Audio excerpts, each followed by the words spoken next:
সবাই এত এত আচার বানাচ্ছে, সেটা দেখে আমারও বানাতে ইচ্ছা করছে। যদিও আমার বাসায় আচার খুব একটা চলে না। তো এখানে পাঁচফোড়নটা ধুয়ে তারপর তাওয়ার মধ্যে বসায় দিয়ে রেখেছি এটা শুকানোর জন্য। তাওয়াটা অবশ্য গরম ছিল সেজন্য। আর এখানে জলপাইটা সিদ্ধ করে নিচ্ছি টিম টিম জালে। এটার কারণ হচ্ছে আজকে আমাদের গ্যাস ছিল না। তো এর মধ্যেই আমি বসায় রেখেছি, ধীরে ধীরে এটা সিদ্ধ হচ্ছে।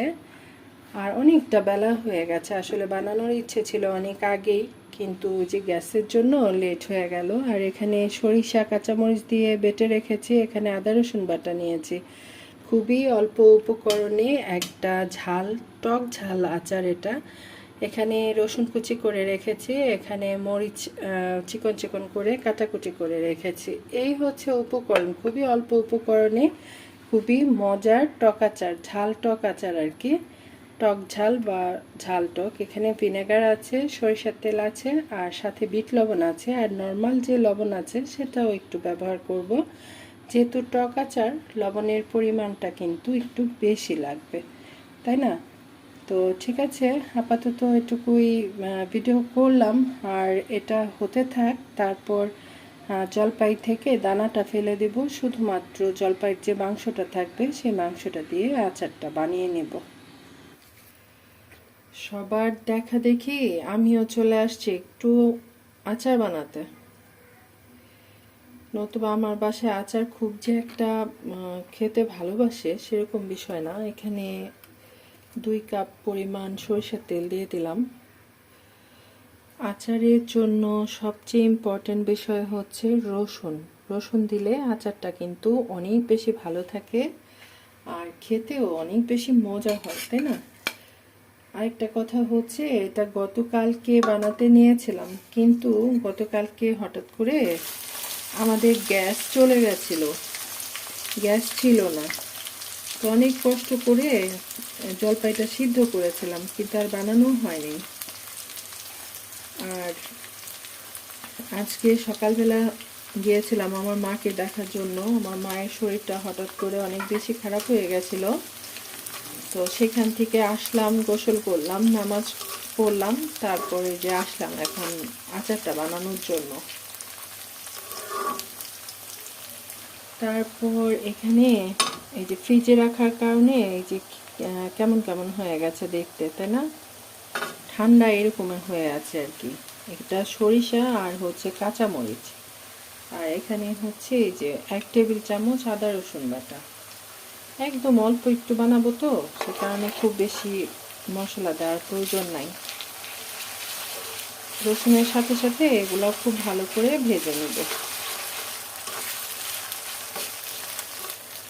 সবাই আচার বানাতে অনেক বেশি এক্সপার্ট, আমি অত একটা এক্সপার্ট না। সবাই আসলে সব রান্না একরকম করে করতে পারে না, তাই না? তো হলুদের গুঁড়া, ধনিয়ার গুঁড়া, আর কি দিলাম, লবণ। আর মরিচের গুঁড়াটা এখানে নাই, একটু পরে দিচ্ছি, শেষ হয়ে গেছে। এটা একটু এনে তারপর দিতে হবে। অল্প করে একটু চিনি দিব, অল্প করে। ভেবেছিলাম চিনিটা দিব না, কিন্তু অল্প করে একটু দিলাম। টক মিষ্টি ঝাল ঝাল হলে খেতে ভালোই লাগবে। আর চিনিটা এখন দিলাম যেন পানিটা ছেড়ে দেয়, সেজন্য। তাহলে মশলাটা কষাতে ভালো হবে আর কি। চিনিটা দেওয়ার পর চুলার আঁচটা কিন্তু আমি কমায় রেখেছি, যেন চিনি থেকে পানিটা উঠে আসে। আর এই তো মরিচের গুঁড়াটা এনে একটু দিয়ে দিলাম, 1 চামচ দিলাম আর কি। এমনিতেই যথেষ্ট পরিমাণ শুকনো মরিচ দিয়েছি, বেশি দিতে হবে না।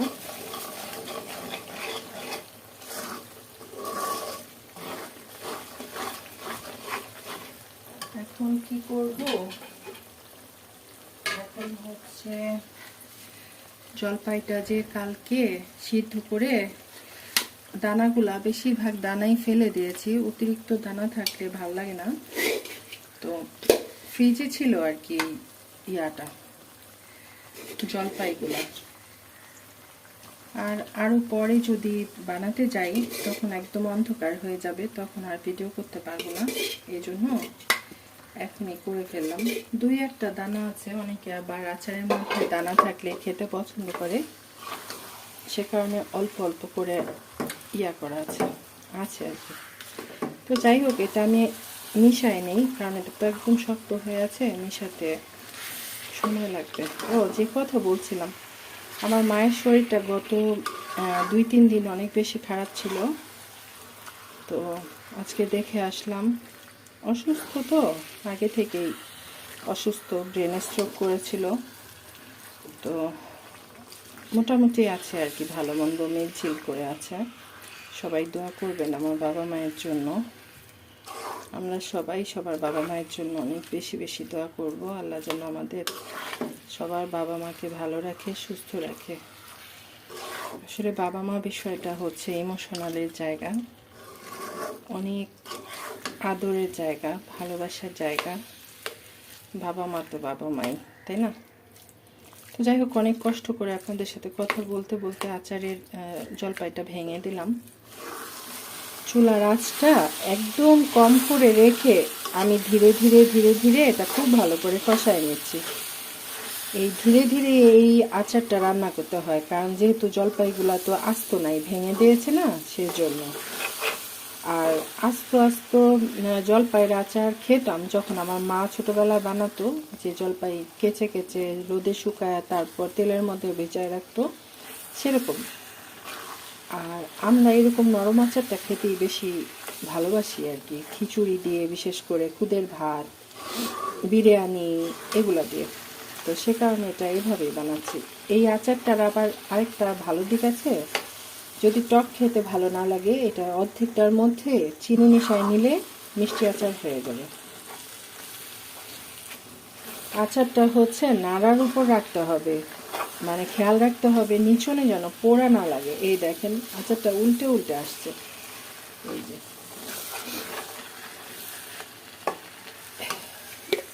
একটু গরম মশলার গুঁড়া দিয়ে দিচ্ছি।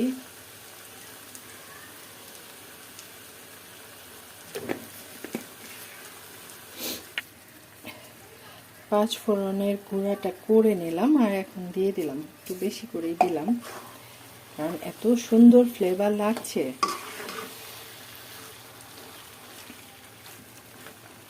আর এখানে কি করব, একটু বিট লবণ দেব। জানি না আচারের মধ্যে কে কে বিট লবণটা ব্যবহার করেন, কিন্তু আমার কাছে খুব বেশি ভালো লাগে বিট লবণ দিলে। একটু নাড়াচাড়া করে ভেঙে দেব।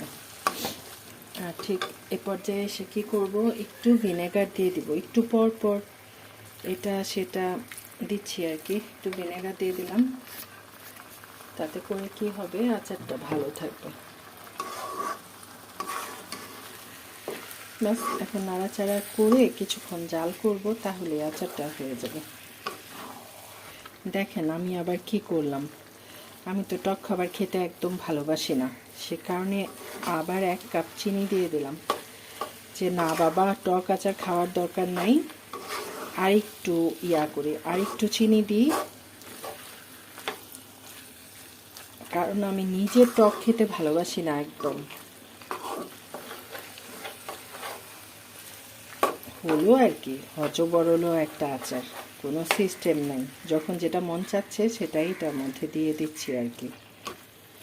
আচার সবসময় কাচের বয়ামে সংরক্ষণ করবেন, অন্য কিছুতে না, তাহলে আচারটা খুব বেশি বেশি ভালো থাকে।